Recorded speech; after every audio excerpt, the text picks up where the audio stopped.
At Crystal Bay International School, a luxury campus with glass halls, bright flowers, and peaceful trees, there lived a brilliant, stunning senior student named Annabelle. Everyone admired her elegance. Everyone except Linda, a jealous bully who couldn't stand Annabelle's shine. During exams, Linda made her move. "Here, take this bottle." Pour it on her. She must not write today.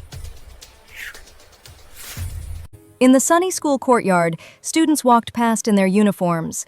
The girl hesitated, then splashed the water onto Annabelle. Ah! Instantly, Annabelle's legs shimmered, scales spreading like liquid diamonds, until she transformed into a beautiful mermaid, glowing under the morning sun.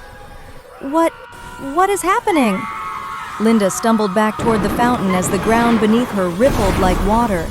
With a rush of magic, Annabelle surged forward, pulling Linda toward a swirling pool that opened beneath the trees, dragging her into its glowing depths. Some say at Crystal Bay, when envy grows, the ocean answers.